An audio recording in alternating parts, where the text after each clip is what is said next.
지난주에 이 본문을 주보에 적어 놓으면서 새벽에는 이 본문이 겹치지 않게 해야 되겠다. 제가 이렇게 신경을 쓰면서 이렇게 보는데 이 주보를 자세히 안 보고 오늘 새벽 본문을 제가 이것을 오늘 함께 나누었어요. 새벽하고 좀 겹치는 본문이 되었는데 한 번 더 우리가 이 본문을 좀 이렇게 다시 한번 찾아본다 그런 마음으로 새벽에 들으셨던 분들도 한번 찾아가면 좋겠습니다. 에스겔의 이야기는 철저하게 포로지에 있던 그들에게 주어졌던 메시지였죠. 그리고 그들이 살던 환경은 하나도 좋아지지 않았던, 더군다나 예루살렘이 망하고 난 이후에 거기로부터 밀려왔던 또 수많은 그 포로의 난민들, 그들이 뒤섞여지는 바람에 그 그발강가의 델아비브 그 마을은 완전히 정말 더 지저분하고 그렇게 되었겠지요. 자, 그런 사람들에게 에스겔의 메시지는 전달되어진 이 성경이에요. 그래서 우리가 그들의 배경을 이해하면서 성경을 볼 때 에스겔서가 살아난다. 이거 우리가 한번 이제 팁으로 한번 우리가 먼저 이해를 하시면 좋겠고요. 저는 이제 이 성경을 보면서 끊임없이 제게 던졌던 질문 가운데 하나가 뭐냐면은 이 내용이 과연 그들에게는 무슨 의미가 있었겠는가? 사실 에스겔서를 계속 보면서 그 질문을 던졌어요. 이 메시지가 사실은 이 성전의 환상을 통해서 사실 에스겔서에는 이미 그 앞부분에 40장 그 부분쯤에 가서 보면 그 좌우에 전후에 성전 회복에 대한 그 하나님의 아주 치밀한 설계도가 나옵니다. 그것은 이제 이 땅에서 실현되어질 성전은 아니었고요. 그리고 또 우리가 이제 10장을 뒤로 돌아가서 37장을 살펴보면은 그 골짜기에 마른 뼈 같은 이스라엘의 모습을 보여주면서 그들이 살아나는 그런 군대, 환상의 이야기들을 또 우리가 만날 수도 있습니다.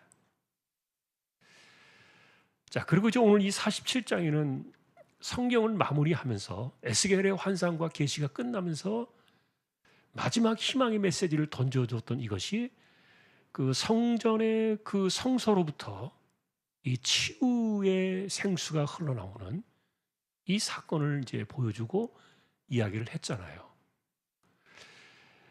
자, 어쨌든 이 생수의 강이 흘러나오는 이 사건은 예수님께서 요한복음에 가서 보시면은 성령으로 이 생수를 표현하셨고, 그리고 계시록 21장에 보면은 똑같은 이 생수의 강이 흘러나오는 천상의 모습을 우리에게 보여주고 있는데, 간단하게 말하면 한마디로 이것은 사실 포로로 살아가던 그들의 현실에 맞는 이야기는 아니었다는 거예요.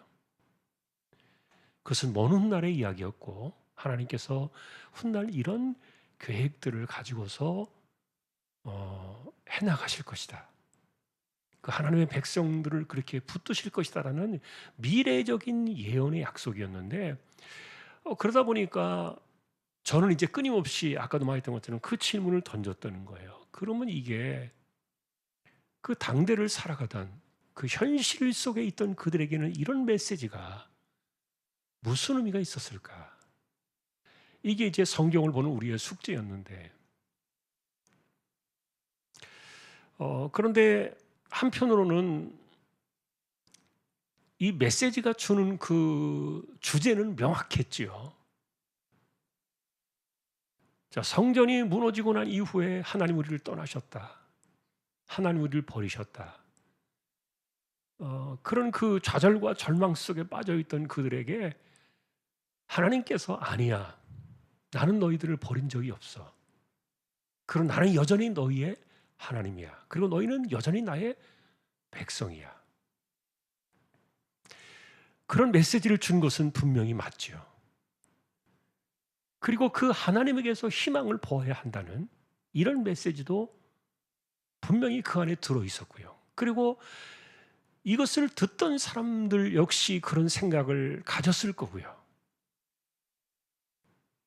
그런데 이제 우리가 지금 바라는 그 마음은 뭐냐면, 저의 욕심은 개인적으로 이들의 삶에 하나님께서 간섭하시는 특별한 은혜는 없었을까?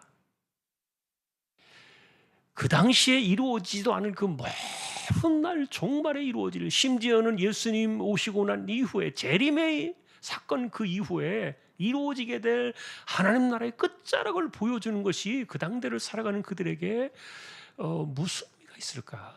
이게 과연 그들에게 진짜 힘이 되었을까? 이제 이런 의구심을 가지고 저는 좀 불안한 마음으로, 그리고 그 사람들이 과연 이것을 제대로 받아들이고 이해하고 이것이 그들에게 삶에 정말 힘이 되었을까? 이런 이제 궁금증을 가져보는 건데, 그런데 이제 사실 이 메시지의 핵심을 돌아가서 이렇게 쭉 보면은, 아까도 말했던 것처럼 삶이 나아지거나 형편이 좋아지거나, 그리고 그들이 포로에서 돌아간다거나, 다시 말하면 지금 당장 우리가 바라고 요구하고 원하는 그런 것들은 하나도 이야기가 들어있지 않은 거예요. 그러니 이걸 무슨 회복이라고 말할 수 있겠는가? 다시 말하면 욥처럼 이렇게 순식간에 모든 것들을 다 뒤집어 엎어버리는, 그리고 그가 당했던 그 고난과 그리고 그가 잃었던 그 모든 것들을 순전하게 다 회복시키시고 갚아주시는 그런 역사는 아니었다는 거예요. 자, 그러면서도 이 메시지를 통해서 우리에게 주시는 그 한 가지 그때나 지금이나 동일하게 찾아오는 것은, 우리가 오늘을 살아가는 그 힘이 뭐냐 하는 것에 대한 질문이었어요. 그리고 오늘 내가 하루를 살아가고, 그리고 내가 오늘 하루를 버티고, 내가 오늘 하루를 견디면서 살아가야 될 이유가 있느냐, 이렇게 묻는 거예요. 그럼 여러분들에게 한번 이렇게 질문을 던져볼게요. 만일 내가 지금 하루를 살아가는 오늘 나를 견디게 하고 나에게 힘을 주시고, 그리고 나로 하여금 인내하게 하면서 오늘의 삶의 의미를 던져주는 그 내용이 있다면 여러분 뭐라고 대답하겠습니까? 무엇이 오늘 하루를 살아가게 하는 오늘 하루의 내 삶의 이유인가? 어떤 분이 이 이야기를 좀 나누면서 이렇게 제가 글을 보냈더니 그 아인슈타인의 이야기를 보내왔더라고요. 아인슈타인이라는 사람이 이런 이야기를 했어요. 내일을 바라보면서 오늘을 살지 않는 사람은, 이 사람은 아무것도 얻지 못할 것이다. 그리고 조금 더 이렇게 심하게 표현을 했더라고요. 자기 자신을 예를 들면 자기 자신에게 사기를 치는 그 도둑놈 같은 그런 심보를 가지고 사는 사람이다. 어제나 오늘이나 내가 살아가는 이유에 대해서 하나도 달라진 것이 없다면, 내가 왜 오늘을 살아가는가에 대해서 이유를 말할 수 없다면, 그러면서 더 나은 내일을 기대하고 더 나은 미래를 생각하는 이런 사람들이 얼마나 도둑질하며 사는 것인가, 그렇게 이야기를 했어요. 자, 그분이 기독교적인 신앙의 관점에서 그 이야기를 했는지는 모르겠어요. 자, 그런데 오늘 이 성전 환상의 마지막 에스겔서를 끝나가는 끝자락에 이 내용을 준 것은 우리에게 똑같은 이야기를 하고 있는 거예요. 당신이 오늘 하루를 살아가지 오늘을 무슨 그 마음으로, 다시 말하면 어떤 힘과 어떤 희망과 어떤 미래를 바라보면서 오늘을 살아가느냐, 그것이 없이 단순하게 내일 뭔가 더 좋아지기를 바라고 더 좋은 일들이 일어나길 바라고 이렇게 하는 것은, 이것은 아무것도 아니다. 그런데 실제로 이 환상 속에서 우리가 이해할 수 없는 구절이 하나 있어요. 그게 뭐냐면은 11절에 이 생수의 강이 흘러내려가는데도 되살아나지 못하는 유일한 곳이 한 군데가 있어요. 이게 진폴과 게폴이에요. 소금 땅이 그대로 남아있을 거라고 했어요. 자, 오늘 새벽에는 사실 이 부분을 우리가 시간이 없어서 함께 말씀드리지 못한 부분 중에 하나인데, 지금 에스겔의 메시지는 그거예요. 생수의 강이 똑같이 흘러갈지라도, 심지어는 그 죽음의 바다라고 말하는 그 염해, 그 죽은 바다조차도 살려내는 이 생수의 강이 흘러내려가는데, 그런데 어떤 곳에는 진펄과 개펄이 남아있다는 거예요. 저는 사실 이 부분을 보면서요, 굉장히 이게 난해한 부분이기도 하고, 그래서 앞뒤 본문 속에 영 맞지 않는 좀 어색한 그런 구절인데, 자, 우리가 이것을 그래서 이해하려고 한다면요, 이 메시지는 분명한 거예요. 하나님이 당신과 함께 하시고, 그리고 여전히 하나님은 당신을 버리지 않으셨고, 그리고 여전히 하나님은 당신이 하나님이시고, 그 하나님께서 살리시겠다, 생수를 부어주겠다, 생명의 역사를 일으키겠다, 이걸 말해주고 있는데, 그거를 믿지 않고 오늘을 그냥 살아간다면 당신은 진펄과 개펄이다, 그 말이에요. 그런 뜻을 말하고 있는 거예요. 하나님께서 미래를 보여주시고 회복과 생수에 대한 역사를 보여주는데, 그런 믿음과 그런 소망이 없이, 그런 그 꿈과 그것에 대한 믿음 없이 오늘 그냥 아무 생각 없이 하루를 살아가면서 더 좋은 날들이 오기를 바란다면 이게 아니라는 겁니다.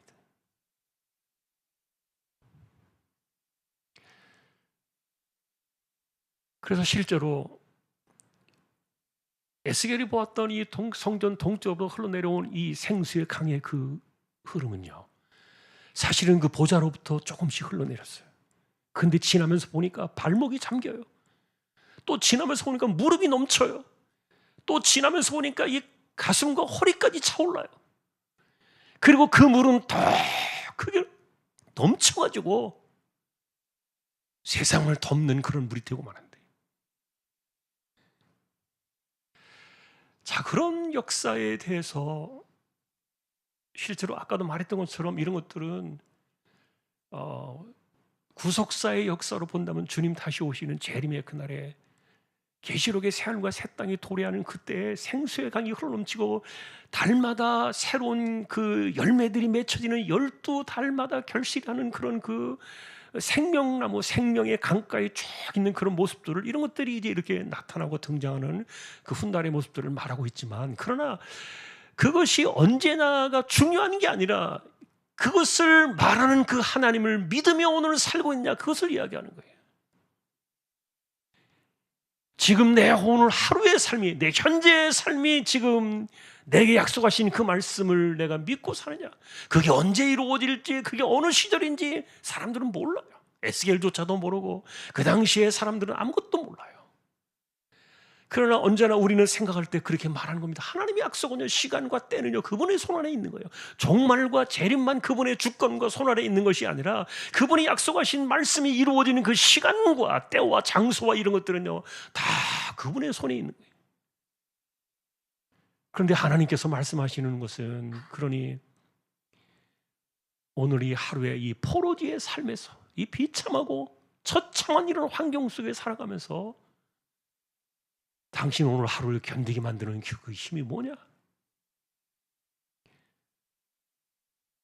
자, 나로 하여금 오늘을 버티게 만들고, 나로 하여금 오늘을 살아내게 만들고, 이렇게 하는 그 힘과 믿음의 근거가 뭐냐?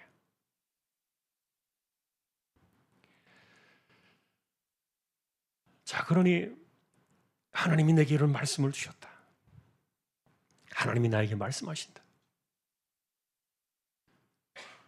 그 말씀이 지금 나를 살리고 있고 그 말씀이 오늘도 나를 견디게 하고 이 말씀이 나로 하여금 그 회복의 꿈을 바라보게 하면서 하루를 살아가게 하는데,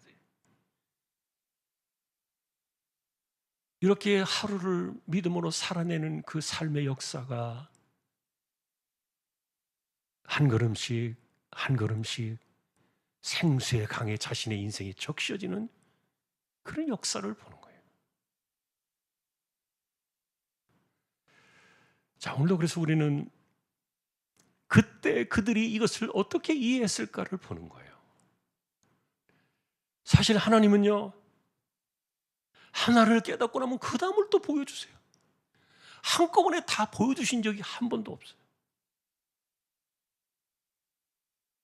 마치 여러분, 우리가 요단강을 건너갈 때 제사장들이 이 요단강을 건너라 말했을 때 그들이 어깨에 메고서 발을 집어넣었을 때, 첫 번째 사람이 발을 넣었을 때 갈라졌는지 아니면 마지막까지 어떻게 될지 모르겠지만, 어쨌든 예를 들어서 그 사람들이 전부 다 그 언약궤를 메고 가던 그 제사장들이 요단강 물에 다 들어갔을 때 만일에 그것이 갈라졌다면, 하나님은 다 그들이 순종하고 그 믿음으로 나아갈 때 그 다음을 보여주셨던 거예요. 자, 우리는 늘 그런 이야기를 합니다. 먼저 갈라놓으신 다음에 걸어가라 이렇게 하신 적이 없어요. 이게 하나님의 방식이었던 거예요. 다시 말하면 내 말을 믿느냐, 그리고 내 말을 소망으로 삼고 있느냐, 내 말에서 희망을 갖고 있느냐, 내 말 속에서 내가 너의 하나님이고 내가 너를 버리지 않았고 내가 너와 함께 한다는 이것을 지금 믿고 있느냐, 그것이 오늘 하루를 살아내게 하는 나의 소망의 근거냐, 이거를 보는 거예요. 그 믿음으로 하루를 나아가고 발을 내디딜 때 이렇게 생수의 강의 역사가 일어나는 거예요. 자, 이것은 하나님께서 하시는 방식이었고, 그래서 에스겔서를 보면서 우리는 그냥 눈에 보이게, 그리고 확실하게 똑 떨어지게, 뭔가를 우리 손에 확 분명하게 쥐어지기를 바라는 그런 마음을 가지고 하나님의 약속의 말씀들 이런 것들을 보지만, 그러나 사실은요, 하나님 말씀은요, 죄송하지만 두루뭉술해요. 믿음이 없이는 절대로 안 보이는 세상이에요. 내가 믿고 오늘을 순종하지 않으면 그 다음이 절대로 열리지 않는 세상이에요. 이게 에스겔 시대의 성전 환상을 통해서 하나님께 주셨던 그 시대에 그대로 주셨던 요구하는 의미였더라고요. 자, 우리가 무슨 뜻인지 몰라도 돼요. 그리고 늘 지금 이야기하는 것처럼 시간이 언제인지 몰라도 돼요. 그리고 과연 생수의 강이 내 삶 속에서 어떻게 일어날 것인가에 대해서 우리가 잘 해석하지 못하고 그것이 무슨 뜻인지 몰라도 돼요. 중요한 것은 믿느냐 하는 거예요. 믿느냐. 자, 그 믿음이 오늘도 우리를 살아내게 하고, 그러니까 이런 삶의 역사를 통해서 하나님께서는 이 이스라엘 백성들 그 포로지에서도 그들을 이렇게 살려내고 있었던 거예요. 그래서 그리스도인들을 살려내게 하는 힘은요, 하나님께서 우리에게 말씀하신 그분을 바라보면서 신뢰하고 그분이 주신 말씀을 내 안에서 굳게 붙잡는 믿음이에요. 이거 없으면 안 돼요. 지금 내가 믿음으로 살아가고 있지 않는데 내일 무슨 일이 일어나겠습니까? 하나도 일어나지 않을 겁니다. 무슨 일이 생기겠냐고요? 아무것도 생겨나지 않을 겁니다.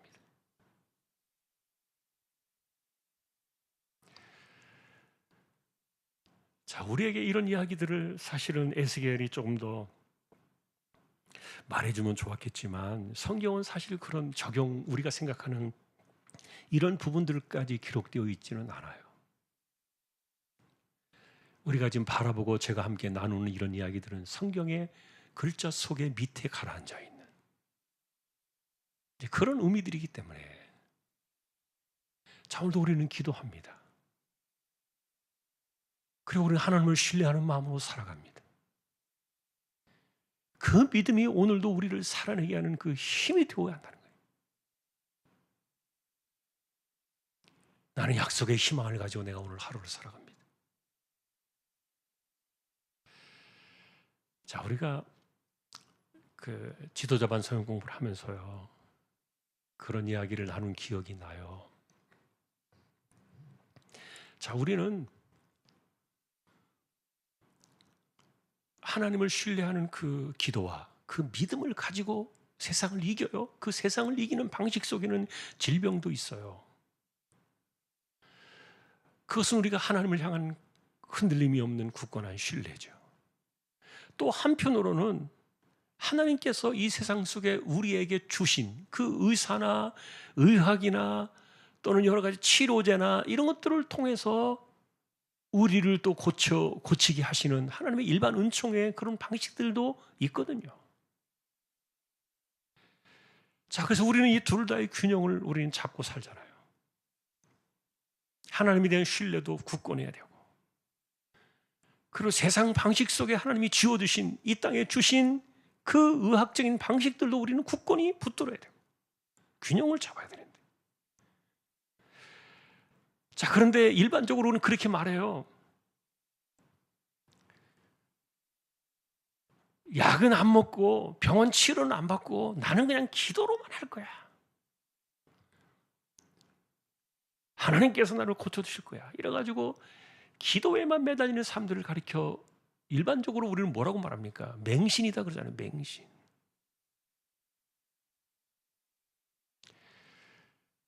자, 그런데 이 맹신을 비판하는 사람들의 입장에서 또 반대를 보면은요, 약이나 치료 방법이나 의사를 맹신하는 사람들이 많아요. 기독교인들이. 예를 들어서 병을 진단한 의사가 당신의 한계는 3개월입니다. 그러면 그것을 이겨낼 수 있는 환자가 거의 없답니다. 그 말을 듣는 순간에 자기 스스로 날짜의 달력을 지어가면서 3개월을 헤아린다는 거예요.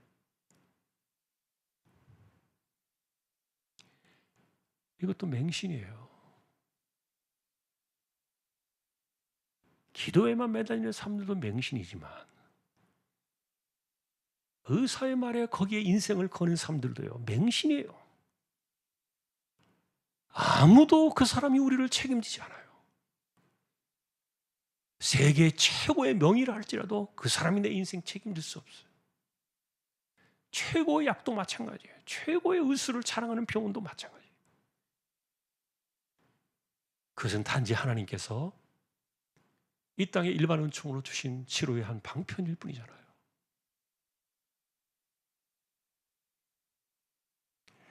그러면서 기도에 매달리는 사람은 비판하면서 병원에 가서 의사나 이런 것에 대해만 매달려서 거기에 죽고 못 사는 그런 것으로 매달려 있는 사람들은 맹신이라고 말하지 않는데, 그것도 맹신이에요.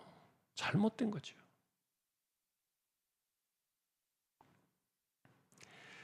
그러나 더 큰 우리의 삶의 근원은 하나님을 신뢰하는 그것이잖아요. 우선순위가 바로 서야죠. 그 다음에 이런 것들은 하나님께서 주신 일반 은총들 가운데 하나님과 그것도 감사하면서 받는 거예요. 치료도 감사하면서 받고, 좋은 의사 만난 것도 감사함으로 받고, 그러나 결국 마지막에 최종적인 도장을 찍고 결제를 하시는 분은 하나님이시기 때문에, 자, 우리가 뭐 맹신에 대한 이야기를 하는 것은 아닙니다만 우리가 이 이야기를 나누는 가운데 그런 방식들을 나눈 기억이 나요. 지금 내가 오늘 하루를 살아가는 그때나 지금이나 우리의 삶의 중심은 뭐냐를 묻는 거예요. 왜 이런 환상들을 보여주시는가? 자, 오늘도 우리는 이렇게 질문을 이제 드려야 돼요. 누가 과연 생수의 강에 자신의 인생의 발을 담글 것인가? 어떤 사람이 그 생수의 강에 자신의 인생을 이렇게 채워 올라오는 그 생수의 강에 자신의 인생을 경험시킬 것인가? 이걸 묻는 거예요, 하나님께서. 그리고 말씀하십니다. 이건 내가 한다. 하나님께로부터 계신 그 보좌로부터 그 문지방에 흘러내려오는 이 생수의 이 물은 사람이 그냥 보는 그런 물이 아니에요. 자, 오늘 말씀은 여기 답니다. 그때나 지금이나 똑같다. 오늘 지금 하루를 살아내야 하는 사람은 지금 내가 내일을 바라보면서 그 믿음을 붙잡고 오늘을 살아내야 하는 내일이 뭐가 있지요? 그냥 아무것도 없이 오늘 그냥 이렇게 하루도 갔구나. 그러면서 뭘 바랄 수 있겠냐고요. 이거는 모든 우리의 기도 제목에 다 포함된다고 생각해요. 이 원리는 똑같다고 봐요. 내가 뭔가 나아지기를 바라면서 오늘 아무것도 하지 않아요. 그럼 그 사람에게 뭐가 오겠냐고요. 그러니까 예를 들어서요, 우리가 예전에도 그랬습니다. 나는 그 숨쉬기 운동만 하는 사람이야 라고 말하는 사람이요, 운동하기를 싫어하고 숨쉬기밖에 안 한다고 생각하는 사람이 하나님 내가 여기 아파요, 좀 건강하게 해주세요, 이렇게 기도하고 이런 것들이 얼마나 이게 도둑질하는 그런 기도냐고요. 자신이 먹는 음식에 대해서 노력하지도 않고 자신의 몸을 관리하는 그런 것에 대해서 신경도 안 쓰면서 우리는 이런 것들에 대해서 균형이 필요하다는 거죠.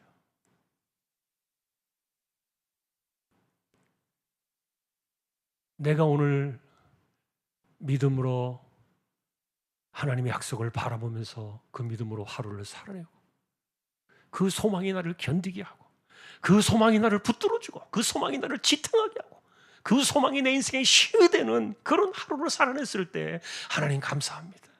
오늘도 내가 믿음으로 하루를 살았습니다. 그것이 하나씩 굳어지고 하나씩 이렇게 채워질 때 생수의 강이 발목을 채우고 생수의 강이 무릎을 채우고 생수의 강이 허리를 채우고 생수의 강이 인생을 채워나가는 이런 역사는 오늘도 믿음을 살아가는 사람들이 그들의 몫이다. 그들의 것이다. 그렇지 않은 사람들은 아무리 생수의 강이 흘러도 그들은 진풀이고 개펄밖에 안 되는 거예요. 여전히 그냥 소금 땅으로 그냥 남아있는 거예요.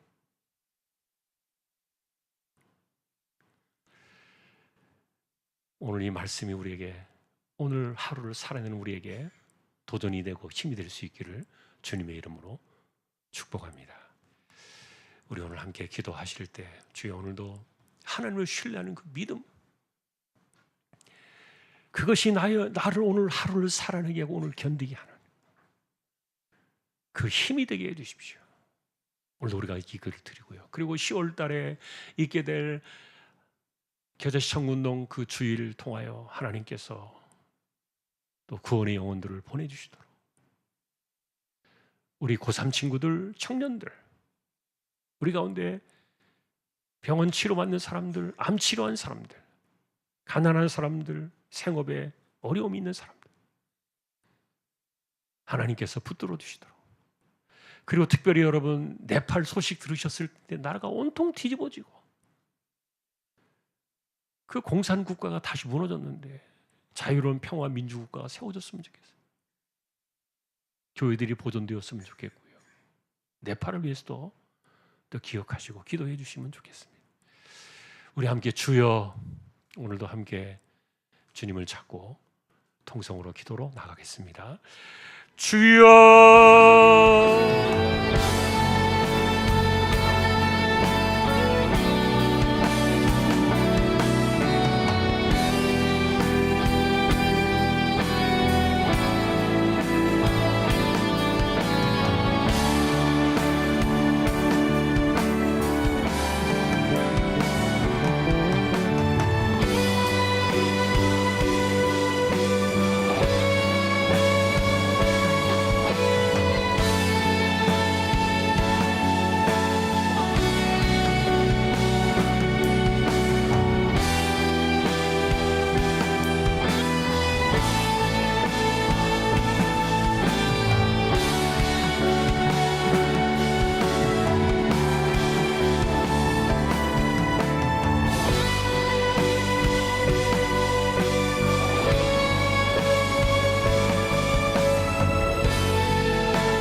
오늘도 믿음으로 하루를 살아내게 하시는,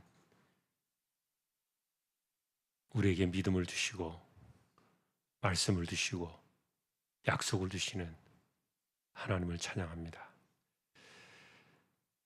하나님을 신뢰하며 살아가는 주권 신앙에 붙들려 하루를 믿음으로 잘 살아내는 균형 잡힌 신앙의 삶으로 하루하루를 믿음으로 이겨나가는 저희들 모두 다 되기를 존귀하신 예수님의 이름으로 간절히 기도하오며, 다시 오실 우리 주님 예수 그리스도의 은혜와 하나님 아버지의 사랑과 성령님의 감화 감동, 비로 인도 교통 충만하심이 언제나 우리에게 생명의 주로 찾아오시며 약속의 말씀을 이루어 주시는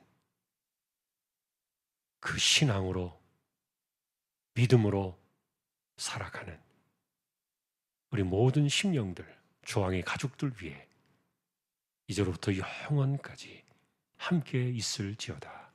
아멘.